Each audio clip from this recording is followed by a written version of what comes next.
is part 2 of constitutional bodies.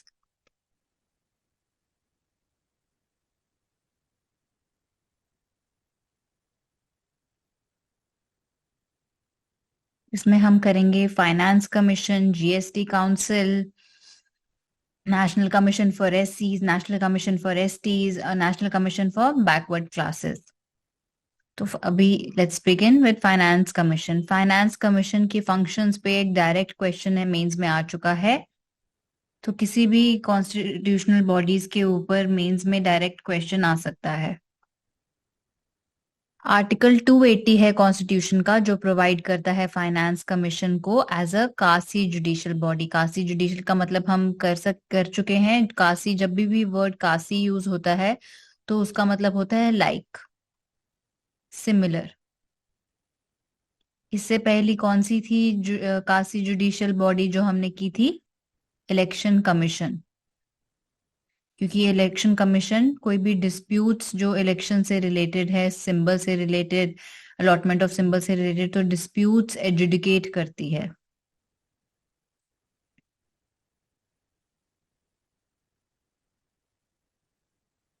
तो कासी judicial bodies UPSC में पूछा जा चुका है और इट्स एन इम्पोर्टेंट सब टॉपिक ऑफ यूपीएससी। कासी जुडिशियल आर्टिकल 280 ने कंपोज किया है फाइनेंस कमीशन को as a quasi judicial body. इसको कॉन्स्टिट्यूट किया गया है प्रेसिडेंट के द्वारा हर 5 साल में या ऐसे इंटरवल में जो कि वो समझेंगे नेसेसरी है। और इससे पहले भी हो सकता है। वैसे तो 5 साल में फाइनेंस कमीशन को कंपोज किया जाता है, बट उससे पहले भी हो सकता है अगर प्रेसिडेंट सोचे कि ये नेसेसरी है। So Article 280 of the Constitution of India provides for Finance Commission as a quasi judicial body. It is constituted by the President of India every 5th year. हर 5 सालों के बाद constitute किया जाता है और at such earlier time as he considers necessary.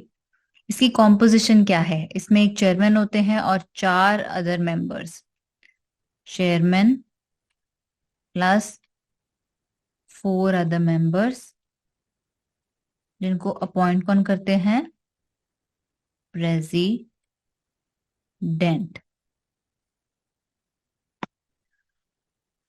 So the Finance Commission consists of a chairman and 4 other members to be appointed by the president. They hold office for such period as specified by the president.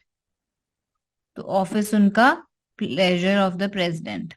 तो office president specify करेंगे, not pleasure of the president. Office का जो tenure है वो president specify करेंगे and they are eligible for reappointment. हमने देखा था ईसी में they are not eligible for appointment, reappointment, but they are here. Finance commission के जो मेंबर्स हैं और चेयरमैन हैं, they are eligible for reappointment. Constitution authorise करता है पार्लियामेंट को कि पार्लियामेंट डिटरमाइन करेगा क्वालिफिकेशन मेंबर की कमीशन के और किस मैनर में जो वो मेंबर सिलेक्ट होंगे। अकॉर्डिंगली इसी के अंतर्गत पार्लियामेंट ने स्पेसिफाई किया है क्वालिफिकेशंस चेयरमैन की और मेंबर्स की। जो चेयरमैन है वो ऐसे कोई इंसान होने चाहिए, वक्ता होने चाहिए जिनके पास एक्सपीरियंस है पब्लिक अफेयर्स का। और जो बाकी 4 मेंबर्स हैं वो कौन से फील्ड से होने चाहिए, ये हम देख रहे हैं अभी। एक तो होने चाहिए जज ऑफ हाई कोर्ट, या ऐसे कोई पर्सन जो क्वालिफाइड हैं to be appointed as a जज ऑफ हाई कोर्ट। कोई ऐसे पर्सन जिनके पास स्पेशलाइज्ड नॉलेज है फाइनेंस की, अकाउंट्स की, गवर्नमेंट के। कोई ऐसे पर्सन जिनके पास एक्सपीरियंस है फाइनेंशियल मैटर्स में और एडमिनिस्ट्रेशन में। कोई ऐसे पर्सन जिनके पास स्पेशल नॉलेज है इकोनॉमिक्स की। तो ये 4 कैटेगरी में से आपके 4 मेंबर्स होने चाहिए, ये पार्लियामेंट ने स्पेसिफाई किया है। फंक्शंस क्या हैं फाइनेंस कमीशन के? फाइनेंस कमीशन रिकमेंडेशंस देती है प्रेसिडेंट को कुछ कुछ मैटर्स में। वो मैटर्स क्या है हमने ये पहले पढ़े हैं। किस प्रकार नेट प्रोसीड्स जो है, यानी कि total tax collected minus cost of collection,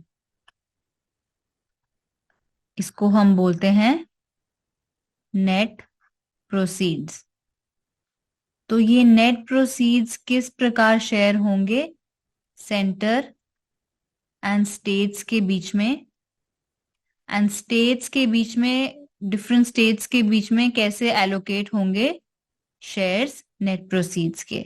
So the distribution of the net proceeds of taxes to be shared between the center and the states, and the allocation between the states of the respective shares of such proceeds. The principle, कौन से principles हैं जो govern करेंगे कि किस प्रकार grants in aid centre को, states को दिए जाएंगे सेंटर के द्वारा कंसोलिडेटेड फंड ऑफ इंडिया से? सो ग्रांट्स इन एड किस प्रकार, किस प्रिंसिपल्स के बेसिस पे दिए जाएंगे by the centre to the states out of the consolidated fund of India? ऐसे कौन से मेजर्स हैं जो लेने चाहिए ताकि कंसोलिडेटेड फंड ऑफ इंडिया को, कंसोलिडेटेड फंड ऑफ स्टेट को बढ़ाया जा सके, ऑगमेंट किया जा सके, इंक्रीज किया जा सके, ताकि जो पंचायत के और म्युनिसिपैलिटी के रिसोर्सेज हैं उनको सप्लीमेंट किया जा सके on the basis recommendation on the basis of the recommendations made by the State Finance Commission. और भी कोई मैटर जो रेफर किया जाए फाइनेंस कमीशन को प्रेसिडेंट के द्वारा in the interest of sound finance. तो ये है फंक्शंस। 1960 तक कमीशन ये भी सजेस्ट करती थी कि कितना ग्रांट दिया जाएगा स्टेट्स को, कौन सी स्टेट्स को, असम, बिहार, उड़ीसा, वेस्ट बंगाल को, इन रिटर्न ऑफ दी जो भी उनका नेट प्रोसीड्स एक्सपोर्ट ड्यूटी में से आया, एक्सपोर्ट ड्यूटी किसकी? जूट और जूट प्रोडक्ट्स की। तो उसके रिटर्न में क्या क्या ग्रांट्स दिए जाएंगे इन स्टेट्स को 1960 तक कमीशन वो भी रेकमेंड करती थी। लेकिन ये ग्रांट्स थे वो टेम्परेरी पीरियड के लिए देने गए थे, जो कि after 10 years of commencement of constitution बंद किए जा चुके थे। कमीशन अपनी रिपोर्ट सबमिट करती है प्रेसिडेंट को, प्रेसिडेंट ले करते हैं दोनों हाउसेज ऑफ द पार्लियामेंट के सामने, उसके साथ एक एक्सप्लेनेटरी मेमोरेंडम भी पेश करते हैं कि क्या क्या एक्शंस लिए गए हैं फाइनेंस कमीशन की रिकमेंडेशंस पे। प्रेसिडेंट पेश करते हैं before the both the houses. यहाँ पे ये क्लैरिफाई करना जरूरी है कि जो रिकमेंडेशंस फाइनेंस कमीशन के द्वारा दी जाती हैं ये एडवाइजरी है, ये बाइंडिंग नहीं है। ये सरकार के ऊपर है, यूनियन गवर्नमेंट के ऊपर है कि वो किस प्रकार इम्प्लीमेंट करेंगे रिकमेंडेशंस और किस प्रकार मनी ग्रांट करेगी स्टेट्स को। कहीं पे भी ये लिखा नहीं है कॉन्स्टिट्यूशन में कि रिकमेंडेशन है वो बाइंडिंग होनी चाहिए ऑन गवर्नमेंट ऑफ इंडिया। कहीं पे भी कॉन्स्टिट्यूशन में ये बात नहीं लिखी, और ये भी नहीं लिखा कि ये लीगल राइट है स्टेट्स का कि स्टेट्स को पैसा मिलेगा ही मिलेगा बाय दी कमीशन। तो ऐसा कहीं पे भी नहीं लिखा। Since the finance commission is a constitutional body, लेकिन कॉन्स्टिट्यूशनल बॉडी है जो कि एक्सपेक्टेड है as to function as a quasi judicial body, इसकी रिकमेंडेशंस को टर्न डाउन नहीं करना चाहिए। ये डॉक्टर पीवी राजमन्नर ने बोला था, जो चेयरमैन थे फोर्थ फाइनेंस कमीशन के, कि इसकी रिकमेंडेशंस को गवर्नमेंट को टर्न डाउन नहीं करना चाहिए unless there are some compelling reasons. Constitution envisages करता है, विजन देखता है इसकी कि जो फाइनेंस कमीशन है वो बैलेंस सिंग व्हील की तरह काम करे और फिस्कल फेडरलिज्म। फिस्कल फेडरलिज्म का मतलब है जब फाइनेंशियल रिसोर्सेज की distribution, so distribution of financial resources, distribution of financial resources between centre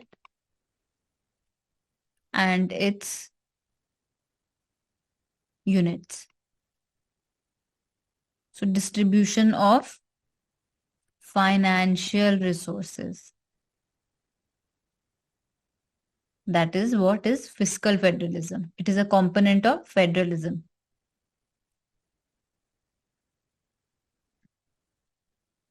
तो कॉन्स्टिट्यूशन एनविसाज करता है कि फाइनेंस कमीशन एक बैलेंसिंग व्हील और फिस्कल फेडरलिज्म प्रोवाइड करे। 2014 तक उसका रोल जो था वो सेंटर स्टेट फिस्कल रिलेशंस में अंडरमाइन किया गया था, क्योंकि प्लानिंग कमीशन एक non constitutional non statutory body थी जो कि डिटरमाइन करती थी किस प्रकार से planned expenditures and non plan expenditures होंगे। लेकिन उसके बाद से जो है फाइनेंस कमीशन के जब प्लानिंग कमीशन को रिप्लेस किया गया है नीति आयोग से, तब से इसकी जो रिस्पॉन्सिबिलिटीज हैं वो बढ़ गई हैं। इन 2015 the planning commission was replaced by new body called NITI Aayog. पहले ओवरलैपिंग फंक्शंस थे between planning commission and between finance commission, लेकिन अब नीति आयोग एस्टैब्लिश हो चुकी है। इसी से ही हमारा फाइनेंस कमीशन खत्म होता है। इसके बाद हम करेंगे जीएसटी काउंसिल। जीएसटी काउंसिल जो 101st अमेंडमेंट एक्ट 2016 था, उसने न्यू टैक्स रिजीम इंट्रोड्यूस करी, goods and services tax in our country. The smooth and the efficient administration of this tax requires cooperation and coordination between the center and the states. ये नई tax regime की requirement क्या है कि उस time पे भी थी और अभी भी है कि सेंटर और स्टेट्स इफेक्टिवली आपस में कोऑपरेट कर पाएं और कोऑर्डिनेट करें। इन ऑर्डर टू फैसिलिटेट इस प्रोसेस को, कंसल्टेशन प्रोसेस को फैसिलिटेट करने के लिए अमेंडमेंट ने प्रोवाइड किया कि एक जीएसटी काउंसिल को क्रिएट किया जाए। So the amendment provided for the establishment of GST goods and services tax council, जिसको जीएसटी काउंसिल भी बोला जाता है।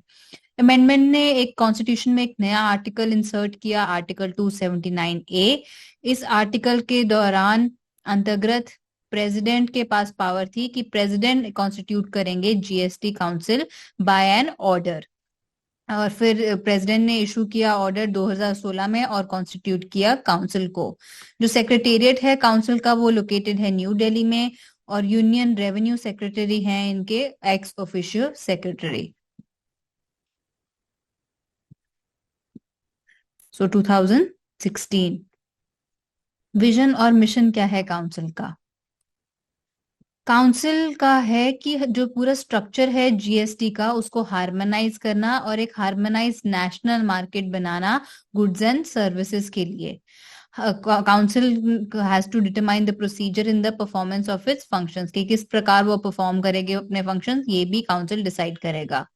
विजन क्या है? To establish the highest standards, जो सबसे ज्यादा हाईएस्ट स्टैंडर्ड्स है कोऑपरेटिव फेडरलिज्म के, in the functioning of the council which is the first constitutional federal body. पहली ऐसी बॉडी है जिसके पास पावर्स है जो सारे डिसीजंस ले पाए जीएसटी से रिलेटेड। मिशन क्या है? एक ऐसे प्रोसेस को इवॉल्व करना जिसमें कंसल्टेशन हो, वाइड हो, एक ऐसे जीएसटी स्ट्रक्चर को इवॉल्व करना जिसमें इंफॉर्मेशन टेक्नोलॉजी ड्रिवन हो और जो यूजर फ्रेंडली हो। सो ऐसे प्रोसेस को इवॉल्व करना का मिशन है जीएसटी काउंसिल का। So evolving by a process of wider consultation a GST structure which is information technology driven and user friendly. Composition क्या है काउंसिल की? काउंसिल एक जॉइंट फोरम है सेंटर और स्टेट्स का। तो इसमें यूनियन फाइनेंस मिनिस्टर है जो कि चेयरमैन है, union minister of state in charge of revenue और फाइनेंस है, minister in charge of finance है, या फिर फाइनेंस और minister in charge of taxation, या कोई और मिनिस्टर जो नॉमिनेट किए जाएंगे ईच स्टेट गवर्नमेंट के द्वारा। जो मेंबर्स होंगे काउंसिल के from states, they have to choose one amongst themselves to be the vice chairperson of the council, और वही मेंबर्स ही डिसाइड करेंगे उसका टर्म, उनका term. The Union Cabinet has also decided to include the chairperson of the Central Board of Excise and Customs, यानी कि CBEC, as a permanent invitee to all the proceedings of the council। तो ये invitee होंगे पर voting नहीं कर सकते, ये बैठ सकते हैं, पार्टिसिपेट करेंगे लेकिन वोट नहीं कर सकते। So non voting member. अब हम पढ़ेंगे working of the council. Decision जो काउंसिल के हैं वो उसकी मीटिंग्स में लिए जाते हैं। 1/2 of the total number of members of the council is the quorum. So quorum मतलब इतने, हमने पहले भी कोरम पढ़ा है पार्लियामेंट में कि इतने नंबर ऑफ लोग होने ही चाहिए for the meetings to happen. So half or 1/2 is the total number of members of the council is the quorum for conducting a meeting. Every decision of the council is to be taken by majority of not less than 3/4 of the weighted votes of the members present and voting. The decision is taken in accordance with some principles. What are those principles? The vote of the central government shall have weightage 1/3 of the total votes. तो 1/3 of the total votes की weightage है central government के vote की. जो state government combine के weightage है 2/3 of the total votes cast in the meeting. Any act or proceedings of the council will not become invalid on following grounds. तो कुछ grounds पे invalid नहीं हो सकते अगर कोई भी council के acts हो, अगर कोई vacancy हो या defect हो constitution में council के, कोई भी डिफेक्ट हो in the appointment of a person as a member of the council, या कोई भी प्रोसीजरल इरेगुलरिटी हो काउंसिल की जो कि अफेक्ट नहीं कर रही मेरिट के इसके मेरिट को. तो ये जो फैक्टर्स हैं ये मन में रख के जो प्रोसीडिंग्स हैं काउंसिल की वो होगी और इनवैलिड डिक्लेयर नहीं होगी. फंक्शंस क्या है काउंसिल के? काउंसिल को रिकमेंडेशंस देनी है सेंटर और स्टेट्स को मैटर्स में. वो मैटर्स कौन से हैं? टैक्सेस टैक्सेस हो गया, सेसेस हो गया, सरचार्ज हो गया जो कि लिवाई किया है सेंटर ने, स्टेट्स ने और लोकल बॉडीज ने, जो कि मर्ज हो जाएंगे जीएसटी में. The goods and services that may be subject to GST or exempted from GST. तो कौन से goods and services जो कि subsume हो गए हैं GST में या exempted हैं GST से? Model GST laws, principles of levy, किस बेसिस पे लिवाई होगा, appointment of GST levied on supplies in the course of inter state trade और commerce, and principles that govern the place of supply. तो inter state trade and commerce से भी जो भी principles हैं, किस प्रकार वो अपॉइंटमेंट होगी जीएसटी की लगाई जाएगी, वो सारे फैक्टर्स, सारे फंक्शंस हैं काउंसिल के. The threshold limit of turnover, क्या थ्रेशोल्ड लिमिट होगी टर्नओवर की जिसके नीचे गुड्स एंड सर्विसेज को एग्जेम्प्ट किया जाएगा जीएसटी से. कोई भी स्पेशल रेट या रेट्स, ये आप इकोनॉमिक्स में भी पढ़ोगे तो आप यहाँ पे बस एक बार ही सुन लीजिए और एक बार ही रीड कर लेना. इतना डीप में जीएसटी काउंसिल आप इम्पोर्टेंट टॉपिक है लेकिन आप इकोनॉमिक्स में भी पढ़ोगे. कोई भी स्पेशल रेट या rates for specified period to raise additional taxes, the rates including 4 rates with bands of GST. ये टेक्निकल है तो पॉलिटी के पॉइंट ऑफ व्यू से इंपॉर्टेंट नहीं है. कोई भी special provision with respect to the states of Arunachal Pradesh, Assam, Jammu and Kashmir, Manipur, Meghalaya, Mizoram, Nagaland, Sikkim, Tripura, Himachal Pradesh और उत्तराखंड. कोई और मैटर जीएसटी से रिलेटेड जो जीएसटी काउंसिल डिसाइड करेगी. आपको ये याद रखना है पॉलिटी के पॉइंट ऑफ व्यू से कि इट्स अ कॉन्स्टिट्यूशनल बॉडी. इसके फंक्शंस हैं फेडरल फिस्कल फेडरलिज्म को इनहांस करना, कोऑपरेशन को इनहांस करना, cooperation and coordination between the centre and the states on matters of taxation, specially goods and services tax. बाकी functions क्या है? Other functions in addition to the above, the council also has some other functions. ये क्या है? Council recommend करेगी date on which the GST may be levied on petroleum crude, high-speed diesel, motor spirit, petrol, natural gas and aviation turbine fuel. जब कभी dispute होगा with respect to its recommendations या implementation, the council shall establish a mechanism to adjudicate upon the dispute. तो council कुछ ऐसा mechanism को launch करेगी जिससे वो डिस्प्यूट को एडजुडिकेट होगा, सॉल्व होगा.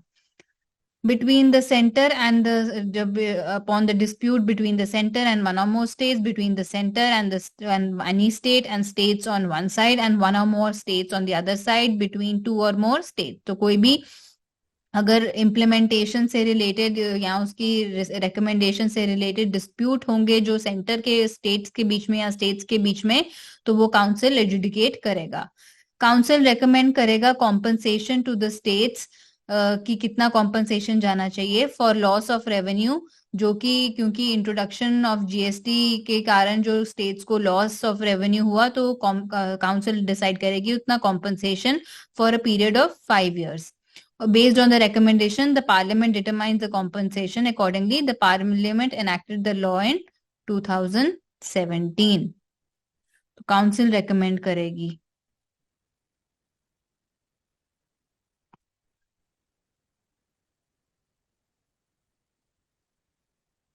अब हम देखेंगे national commission for scheduled caste. जो national commission for scheduled caste constitutional body है, directly establish by the constitution, that is article 338। जो बाकी नेशनल कमीशन हैं, जिससे नेशनल कमीशन फॉर वुमेन हो गया, नेशनल कमीशन फॉर माइनॉरिटीज हो गया, national commission for national human rights commission, national commission for protection of child rights हो गया, ये स्टैट्यूटरी बॉडीज हैं। स्टैट्यूटरी हमने पहले भी पढ़ा है, मतलब establish by an act of the parliament.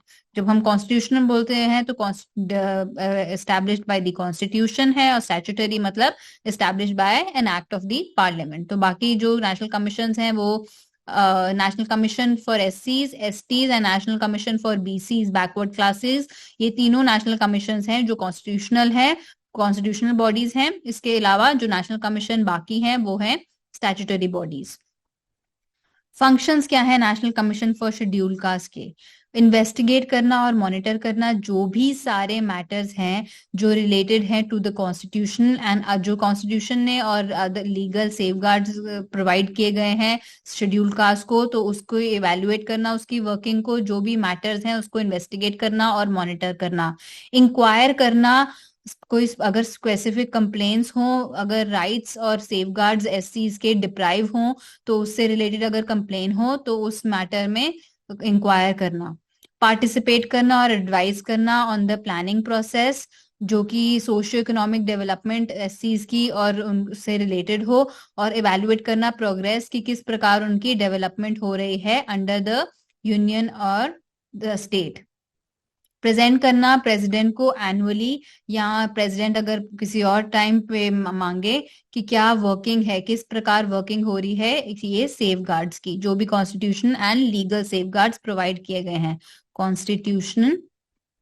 Constitutional and legal safe guard जो प्रोवाइड किए गए हैं, तो उसकी पूरी रिपोर्ट को भी प्रेजेंट करना, इवेल्युएट करना, उसकी इम्प्लीमेंटेशन को देखना, रिकमेंडेशंस देना कि क्या मेजर्स लेने चाहिए यूनियन को या स्टेट को ताकि इम्प्लीमेंटेशन हो उन सेफगार्ड्स का, और बाकी मेजर्स का प्रोटेक्शन और वेलफेयर और सोशल डेवलपमेंट एससीज को लेके अच्छे से इम्प्लीमेंटेशन हो। डिस्चार्ज करना और कोई functions in relation to the protection, welfare, development and advancement of schedule caste as the president में specify.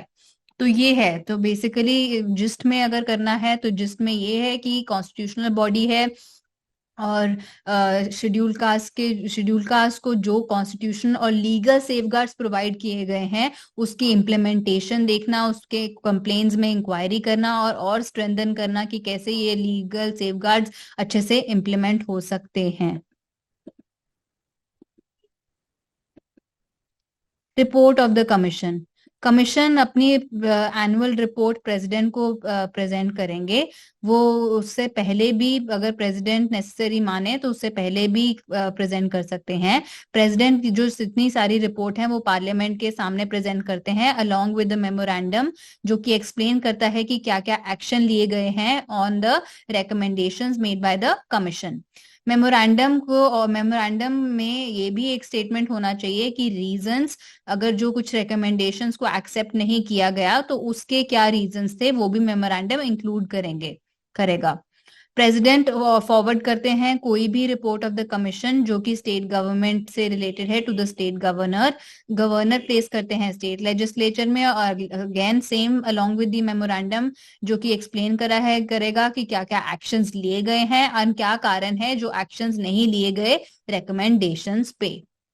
So the president also forwards any report of the commission which is pertaining to a state government to the state governor. So state government से related वो state governor को present करेंगे, forward करेंगे. The governor places it before the state legislature along with memorandum explaining the action taken on the recommendations of the commission. The memorandum also contains the reason for non-acceptance of such recommendations.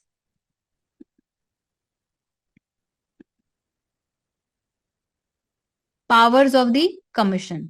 Commission के पास power है कि वो अपने procedure को regulate कर सके। The commission is vested with the power to regulate its own procedure The commission, while investigating any matter or inquiring into any complaint, has the power of a civil court. तो जब commission investigate करेगी कोई भी matter और या कोई भी complaint, तो पावर है सिविल कोर्ट की। तो ये भी एक कासी जुडिशियल बॉडी है, सिविल कोर्ट की पावर है।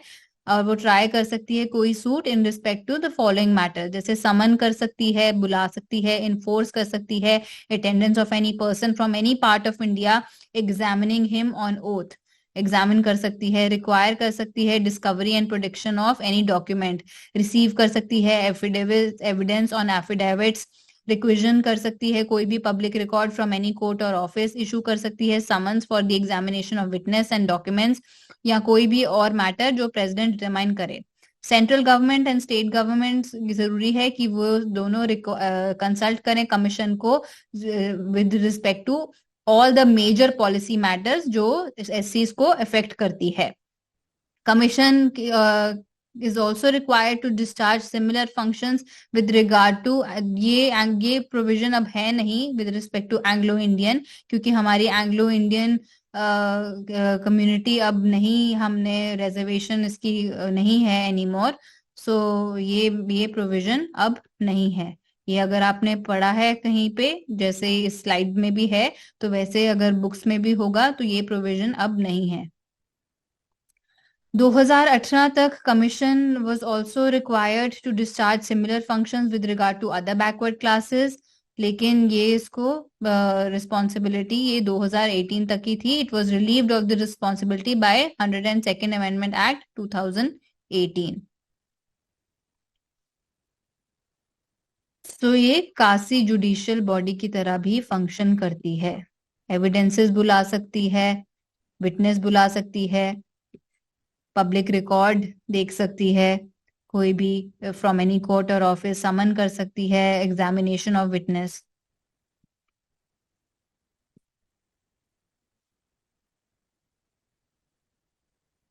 नेशनल कमीशन फॉर एसटीज, जिस प्रकार national commission for scheduled caste को क्रिएट किया गया है, national commission for scheduled tribe को भी as a constitution body create किया गया है, और आर्टिकल 338 ए के द्वारा के अंतर्गत इसको एस्टैब्लिश किया गया है। Separate commission for STs,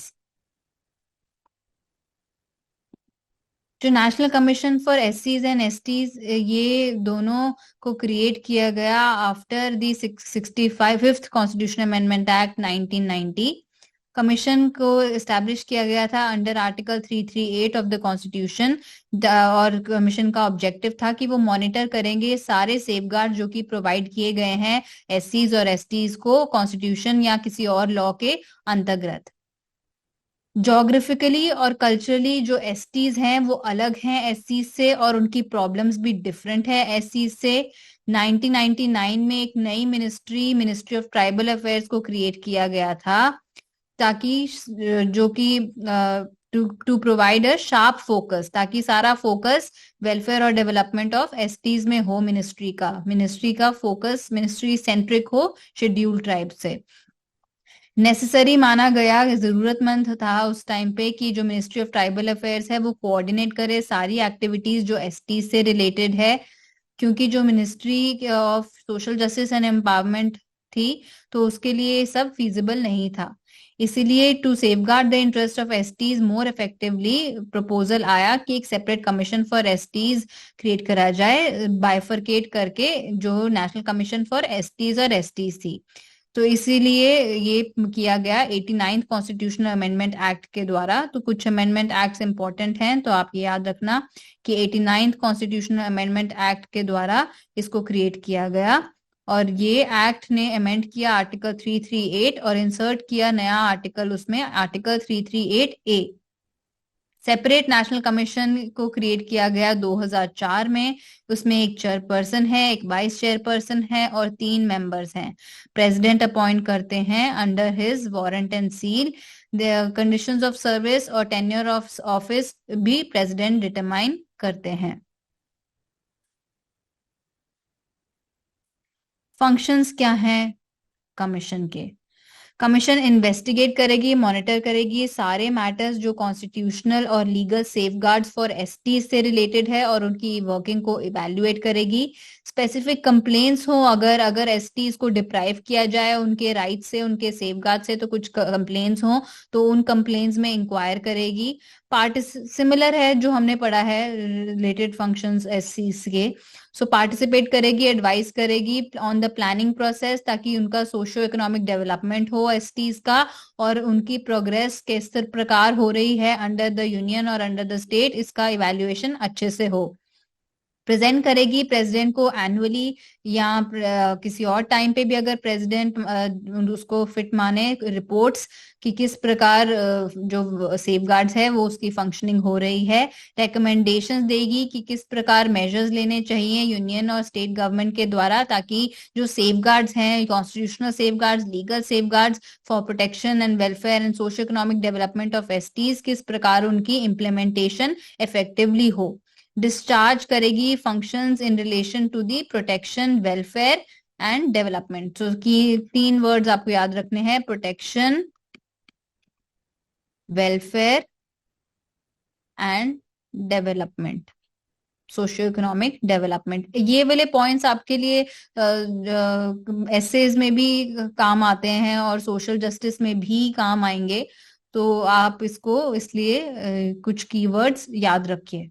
To discharge other such functions in relation to the protection, welfare, development and advancement of STs as the President may specify.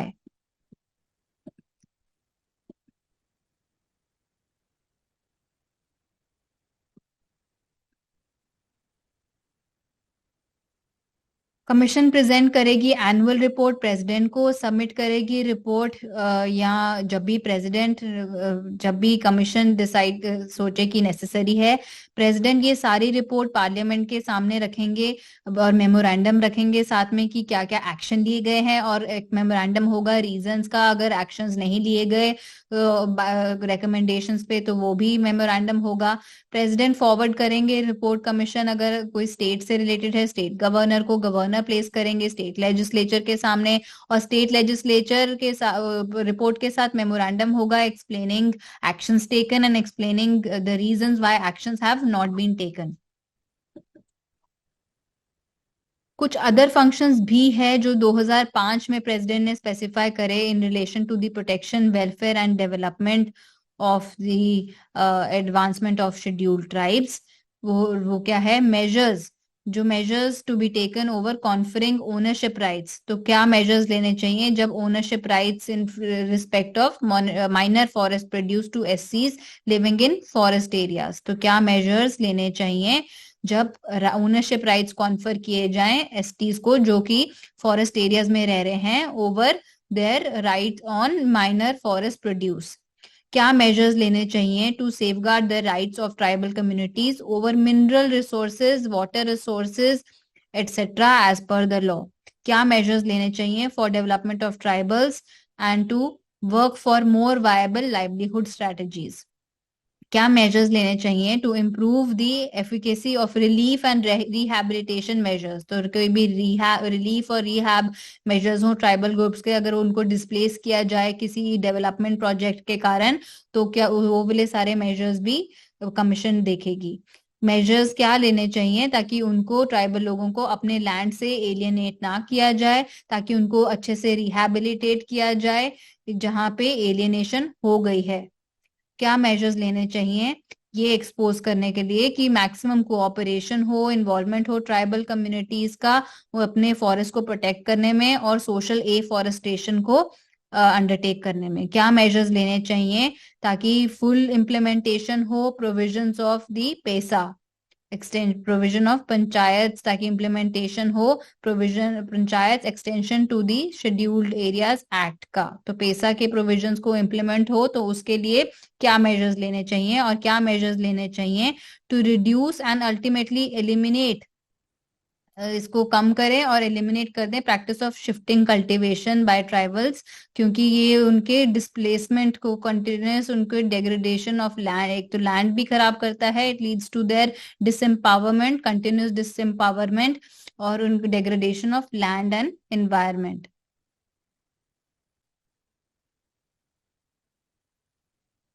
Powers क्या है? पावर्स भी सिमिलर है as national commission for scheduled caste. Quasi judicial body की तरह काम करती है। Commission is vested with the power to regulate its own procedure, अपना प्रोसीजर रेगुलेट कर सकती है, और एक सिविल कोर्ट की तरह काम करती है in respect to following matters. Summon कर सकती है, इन्फोर्स कर सकती है अटेंडेंस ऑफ एनी पर्सन किसी भी भाग के इंडिया के, और एग्जामिन कर सकती है उसको ओथ पे। रिक्वायर कर सकती है डिस्कवरी एंड प्रोडक्शन ऑफ कोई भी डॉक्यूमेंट, रिसीव कर सकती है एविडेंस कोई एफिडेविट पे। फिर पब्लिक रिकॉर्ड की जांच पड़ताल कर सकती है फ्रॉम एनी कोर्ट और ऑफिस। इशू कर सकती है summon for examination of witness and documents, और या कोई अदर मैटर जो प्रेसिडेंट डिटरमाइन करें। Central government and state government are required to consult the commission on all major policies. तो सेंट्रल गवर्नमेंट और स्टेट गवर्नमेंट दोनों को कंसल्ट करना है कमीशन को on all the policy matters, major policy matters जो STs को अफेक्ट करती है।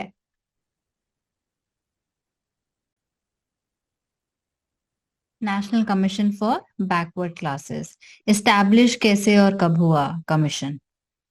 मंडल केस जजमेंट जो कि 1992 में था, उसमें सुप्रीम कोर्ट ने डायरेक्शन दी सेंट्रल गवर्नमेंट को कि एक परमानेंट स्टैट्यूटरी बॉडी को क्रिएट किया जाए, यानी कि एक्ट के द्वारा, जो कि एग्जामिन करेगी सारी कंप्लेंट्स ऑफ अंडर इंक्लूजन, किसको इंक्लूड कम किया गया है, इंक्लूड ज्यादा किया गया है, ये इंक्लूड ही नहीं किया गया, कोई भी क्लास ऑफ सिटीजन्स जिनका लिस्ट में है जिस जो बैकवर्ड क्लासेस की लिस्ट में है।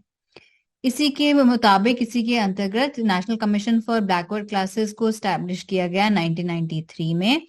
फिर बाद में 102nd अमेंडमेंट एक्ट 2018 के द्वारा इसको कॉन्स्टिट्यूशनल स्टेटस दिया गया। इस पर्पस के लिए एक नया आर्टिकल इंसर्ट किया गया कॉन्स्टिट्यूशन में, आर्टिकल 338B। नया कमीशन जो था वो स्टैट्यूटरी बॉडी अब नहीं रहा और एक कॉन्स्टिट्यूशनल बॉडी बन गया, जो कि स्कोप ऑफ फंक्शंस जो कमीशन को साइन किए गए थे उसको भी इनलार्ज किया गया under new dispensation.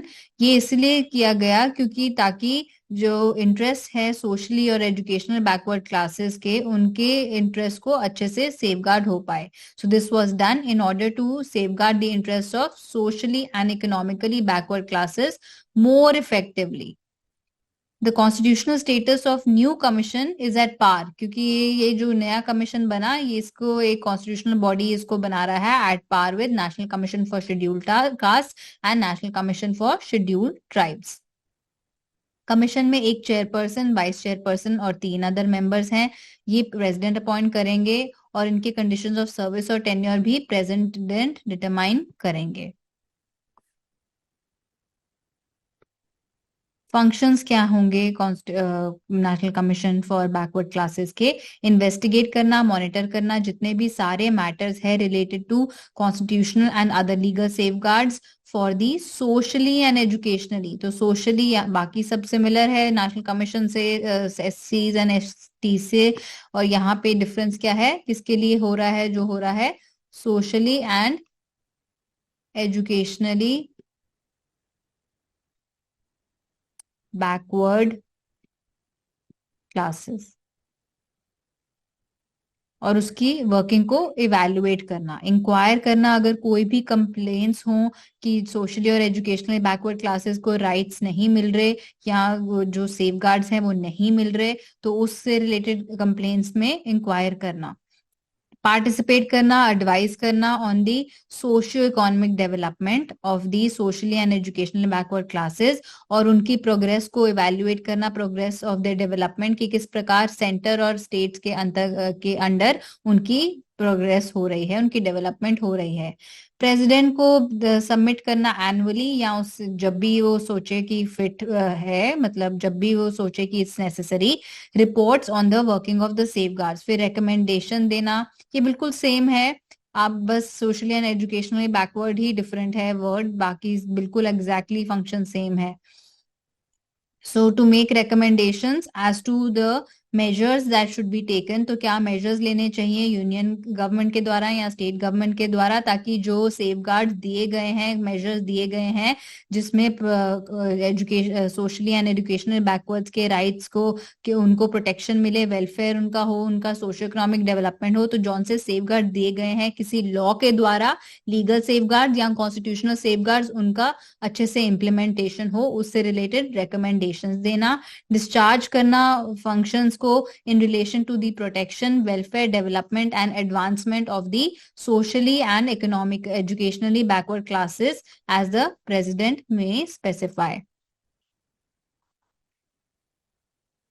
Report commission की एनुअल रिपोर्ट देंगे कमीशन की प्रेसिडेंट को, प्रेसिडेंट, और यहाँ तभी भी दे सकते हैं when it thinks that this is necessary. President सारी रिपोर्ट पार्लियामेंट के आगे प्रेजेंट करेंगे जस्ट लाइक अदर रिपोर्ट्स, और एक साथ में मेमोरेंडम भी होगा कि एक्सप्लेन करेगा कि क्या क्या एक्शंस लिए गए हैं, और एक मेमोरेंडम होगा जिसमें रीजंस दिए जाएंगे कि कौन से रिकमेंडेशंस नहीं माने गए और क्यों नहीं माने गए।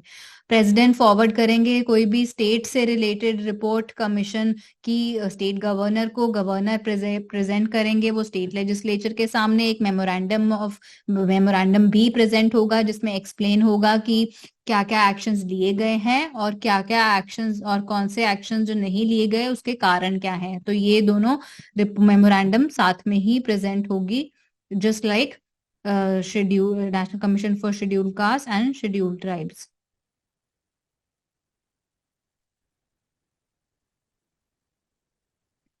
और पावर्स भी बिल्कुल ही सेम है। पावर्स अपने प्रोसीजर को रेगुलेट करने की पावर है। So the commission is vested with the power to regulate its own procedure, और कोई भी मैटर को इंक्वायर करते हुए, कोई भी कंप्लेंट को, इसके पास सारी सिविल कोड जैसी पावर है। समन कर सकती है, इन्फोर्स कर सकती है attendance of any person from any part of India, और एग्जामिन कर सकती है, ओथ पे डिस्कवर कर सकती है, रिक्वायर कर सकती है discovery and production of any document, receive कर सकती है एविडेंस ऑन एफिडेविट्स, रिक्विजन कर सकती है कोई भी public record from any court और ऑफिस, इशू कर सकती है summons for the examination of witness and documents, और कोई भी मैटर जो प्रेसिडेंट डिटरमाइन करे। सेंट्रल गवर्नमेंट और स्टेट गवर्नमेंट को नेसेसरी है कि वो कंसल्ट करें कमीशन को जो on all the policy, major policy matters related to the which are effecting the socially and educationally backward classes. इससे हमारा second segment of constitutional bodies खत्म हुआ। We will continue with the third segment of constitutional bodies, and इसी से हमारे constitutional bodies खत्म हो जाएंगी। उसके बाद हम करेंगे non constitutional bodies. Thank you.